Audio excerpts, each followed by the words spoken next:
আকাশ থেকে আগুনের গোলা নেমে আসছে, ভূমিকম্পের মতো কেঁপে উঠছে ইউক্রেনের প্রতিরক্ষা লাইন। একসময় মনে করা হয়েছিল যুদ্ধ মাটিতেই লড়া হয়, কিন্তু এই ধারণা বদলে দিয়েছে রাশিয়া।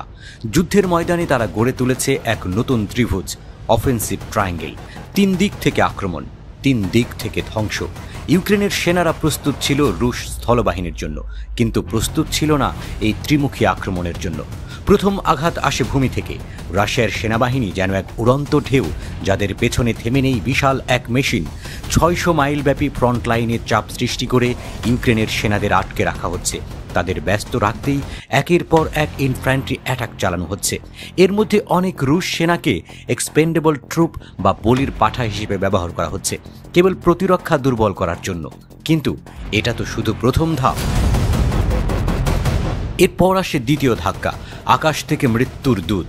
রাশিয়ার ড্রোন এবং আর্টিলারি যেন ইউক্রেনের সেনাদের নড়াচড়া করার ক্ষমতা কেড়ে নিচ্ছে। এফপিভি ড্রোন সরাসরি আঘাত হানে ব্যারাকে, ট্যাঙ্কে, এমনকি চলমান সেনাদের উপর।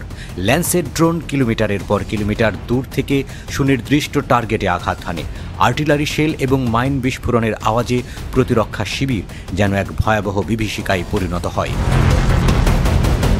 এই সময় ইউক্রেনের সেনাদের সামনে এক কঠিন প্রশ্ন, তারা কি স্থির থেকে প্রতিরোধ করবে নাকি নিরাপদ আশ্রয়ের খোঁজ করবে? এই পরিস্থিতিতে তৃতীয় ধাপে আসে সবচেয়ে বড় ধাক্কাটা। রাশিয়া নিয়ে এসেছে গ্লাইড বোমা, একটি কম খরচের কিন্তু ভয়ঙ্কর অস্ত্র। একটি সাধারণ বোমাকে পরিণত করা হয়েছে ভয়ঙ্কর নির্ভুল অস্ত্রে। FAB-1500, FAB-3000। এই 2 দৈত্যাকার বোমা শুধু লক্ষ্যে আঘাত করে না, বরং আশেপাশের বিশাল এলাকার সবকিছু ধ্বংস করে দেয়। একটা সময় পশ্চিমা বিশ্লেষকরা বলছিলেন এই বোমাগুলো ভয়ঙ্কর, কিন্তু যুদ্ধে জেতার জন্য যথেষ্ট নয়। কিন্তু এখন দেখা যাচ্ছে তাদের ধারণা ভুল ছিল। এই ধ্বংসযজ্ঞের পর ইউক্রেনের সামনে 2টো পথ খোলা: স্থির প্রতিরোধ করা, কিন্তু এতে ড্রোন ও আর্টিলারির আঘাতে সেনারা প্রাণ হারিয়ে মরবে।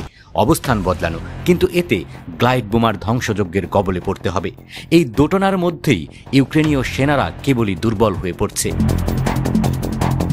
এই অফেন্সিভ ট্রায়াঙ্গেল কি শুধুই ইউক্রেনের জন্য সমস্যা, না এই কৌশল এখন নেটোর প্রতিরক্ষা বিশ্লেষকদের রাতের ঘুম কেড়ে নিয়েছে?